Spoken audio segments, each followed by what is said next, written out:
KDM tiba di Papua tanggal 29 Mei 2026 dari tanah Pasundan menuju bumi Cendrawasih. Langkah Kang Deddy Mulyadi bukan sekedar perjalanan, tapi membawa pesan persaudaraan dan penghormatan terhadap budaya. Di Papua, namanya sudah lebih dulu dikenal lewat gagasan tentang kearifan lokal dan pembangunan yang menghargai identitas masyarakat adat. Kehadirannya disambut hangat oleh tokoh agama, akademisi, dan masyarakat yang mengundangnya secara langsung ke Jayapura. Ini menjadi bukti bahwa semangat merawat budaya mampu menjembatani jarak ribuan kilometer dari Jawa Barat untuk Papua.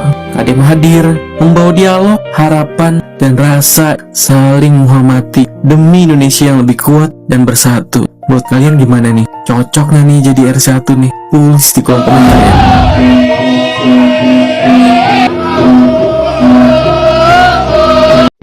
Siapa kakak namanya? Mariela. Cantik sekali. Orang Jayapura ini Bapak. Jayapura asli? Iya, Enggros. Dari mana Enggros? Iya. Waduh, penjaga tiket karcis parkir. Iya. Sehat. Punya suami sudah? Sudah Bapak. Punya anak? Punya. Oh, bahagia. Senyum manis sekali orang Papua. Iya, orang senyum. Jayapura atau apa? Orang sendiri. Jayapura. Bebas ke orang Jayapura, Bapak. Waduh. Yang punya Di jembatan sini merah. makan pagi sama apa? Di sini Heeh. biasa beli baru bawa datang ke pos. Beli apa makan pagi? Biasa nasi kuning. Oh, udah makan nasi kakak? Oh, nggak makan ini, apa namanya, sagu? Itu nanti Papeda? di rumah, papeda di rumah. Di rumah. Kalau di sini makan nasi, berapa Pakai satu bungkus DMD. nasi? 10.000 biasa beli di depan. 10.000, beli 30 bungkus Iya, buat makan teman-teman. Sudah. Terima kasih. Terima kasih kakak. Terima kasih. Iya. Kang Deddy Mulyadi diminta terbang ke Papua untuk ngisi acara, tapi responnya di luar dugaan teman-teman. Kang Deddy ini dapat undangan resmi buat ngisi acara di Papua. Bukannya langsung bangga dan langsung berangkat, Kang Deddy Mulyadi malah ngerasa heran sendiri. Dengan gaya khasnya Kang Deddy yang belak-belakan, dia bilang, saya nggak bisa apa-apa. Dia bingung ilmu apa yang mau disampaikan untuk masyarakat di sana. Padahal menurutnya masih banyak akademis atau tokoh yang lebih pinter. Nah, kalian tahu yang lebih menarik, Kang Deddy Mulyadi ini dengan santai menjuluki dirinya sendiri sebagai gubernur konten. Beliau ini merasa selama ini kerjanya itu cuma bikin konten, turun ke warga, bukan ngisi acara-acara seminar formal seperti itu. Gubernur konten itu maksudnya gini loh teman-teman. Dia merasa kerjanya selama ini cuma turun ke lapangan, terus ngobrol sama warga, lalu direkam dijadikan konten, dimasukinlah ke media sosial, bukan duduk di ruang rapat atau seminar. Tapi justru yang bikin salut itu alih-alih dia merasa paling tahu, Kang Deddy Mulyadi ini menunjukkan sikap yang rendah hati yang jarang dimiliki oleh pejabat lainnya. Kita bisa lihat dari sisi lain ya teman-teman, di saat banyak orang yang berebut panggung biar kelihatan pinter, dia justru memilih untuk jujur dan tahu kapasitas dirinya. Ini namanya rendah hati yang berkelas, bener gak? Menurut kalian ya, Kang Deddy Mulyadi ini emang beneran cuma gubernur konten, atau ini justru sindiran keras buat para pejabat yang di luar sana yang hanya modal teori?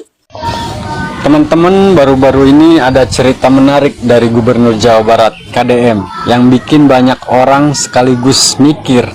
Jadi, beliau dapat undangan resmi dari organisasi strategis bernama Papua Analisis Strategis untuk terbang ke Papua buat ngisi sebuah acara. Kalau dipikir-pikir, banyak pejabat mungkin bakal langsung bangga, langsung siap tampil di depan panggung besar. Tapi respon beliau malah di luar dugaan. Dengan gaya khasnya yang santai dan belak-belakan, beliau justru bilang, saya mah nggak bisa apa-apa.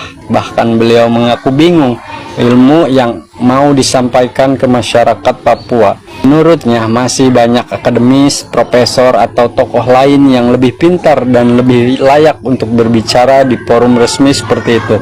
Nah, teman-teman, yang paling menarik justru di bagian ini. Beliau KDM malah menyebut dirinya sendiri sebagai gubernur konten.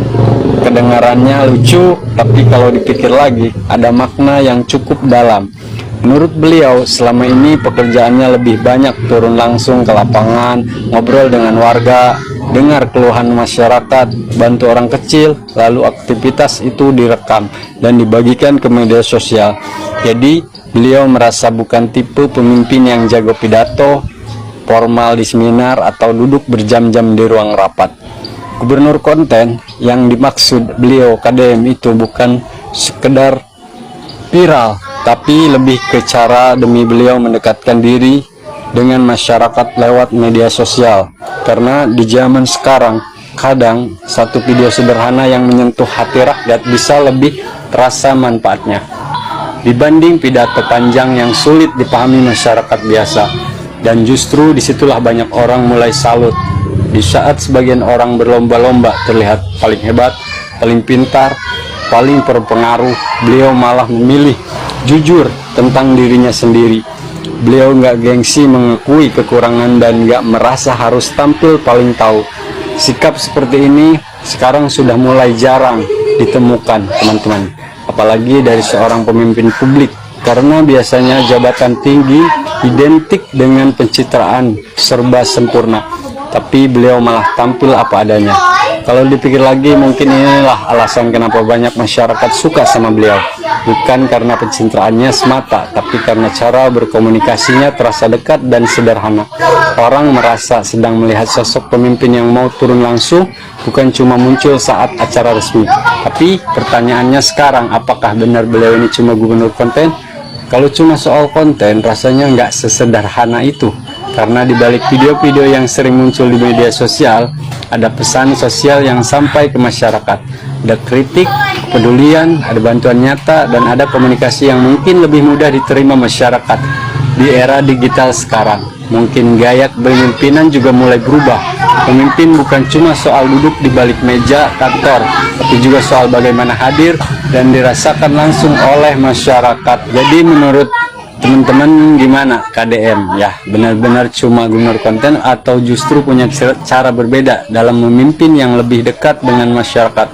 Tulis pendapat teman-teman, share dan follow akun. Seandainya kalau jalan rusak ini di Jawa Barat, KDM langsung lihat dan atasi cepat. Tapi pegunungan beda, saudara. Survei 1 tahun, pengamatan 1 tahun, datang timpun tanah 1 tahun sampai tidak jadi-jadi. Akhirnya jalan tambah rusak. Bolehkah gubernur kami pindah ke Jawa Barat dan KDM pindah ke Papua Pegunungan supaya jalan kami bisa perbaiki cepat? Ini jalan raya Menaduga tahun lalu sampai sekarang tidak jadi dan datang hanya survei demi survei, tapi tidak pernah terrealisasi dengan baik. Thank you. Buka hijau perlu hutan. Cara yang terbaik itu adalah membuat rumah vertikal. Ada yang nyebut rumah susun, ada yang dibikin bahasa keren apartemen. Intinya adalah rumah ke atas. Jadi sebenarnya itu peradaban kita itu kembali ke zaman dulu, ke zaman purba, yaitu kembali ke rumah pohon. Luar biasa. Itu vertikal. Cuman bedanya kalau rumah pohon bikin rumah tidak nebang pohon. Iya, betul. Kalau rumah tapak bikin rumah nebang pohon jati ditebang. Ini pohon jati ditebang. Oh, masih ada. Masih ada. Suku-sukunya masih ada. Suku. Iya. Mereka bertahan dengan tradisionalisme. Hidup masih tradisional. Dan mereka bahagia. Mereka bahagia. Hanya tantangannya banyak karena sebagian area itu juga mau dikelola dengan industri yang lain sehingga mereka Caranya bagaimana agar tetap mereka bahagia? Jangan ambil wilayah mereka. Betul. Betul. Ya, jadi izin Pak Gubernur. Belum selesai, berempat. Kan saya harus tahu ini. Iya. Dengan kakak semua. Yang kelima, budaya apa? Yang kelima Mepago. Mepago. Dari Timika sampai Nabire. Yang keenam? Yang keenam wilayah Domberai. Domberai. Ya, itu wilayah Bintuni belakang Papua. Kemudian Boberai. Boberai kepala burung. Kepala burung. Iya, kita karena cendrawasih bentuknya. Iya. Kaswari. Kaswari ya. Oh iya, cendrawasih, kaswari. Cendrawasih sama kaswari beda. Beda, iya. Beda jenis. Iya. Tapi sama-sama burung Papua. Satu besar, satu kecil ya. Orang Sunda burung bahasa Indonesia dengan bahasa Sunda beda. Kalau bahasa Indonesia burung tuh binatang. Kalau bahasa Sunda burung tuh artinya gila. Atau busuk. Itu bahasa Sunda. Burung siate itu gila. Atau kemudian ada buah tidak jadi, buahnya burung. Gagal ya. Gagal. Betul. Kita juga bilang di Papua musim buah burung, jadi musimnya tidak berhasil. Gitu. Oh sama. Buahnya gugur ya. Iya sama. Ya itu jadi itu musim burung katanya. Musim burung. Ketemu dong Papua dengan Jawa Barat itu. Luar biasa. Itu makanannya burung gitu. Udah makanannya burung. Pasrah aja. Oh iya. Nah kemudian Apa ini? Ya. Datang ke saya Gubernur Jabar. Nah, Iya. ini dia, ini penting. Bukan ini. menteri saya. Penting ini. Apa ini? Iya. Baik, pertama kami menyampaikan terima kasih kesediaan. Sobat kenalin diri dulu lebih ini. Ade, Laus iya. Rumayom apa? Saya Laus Rumayom, Ketua Analisis Papua Strategis. Ketua Analisis Papua Ya, saya Strategis. bekerja sebagai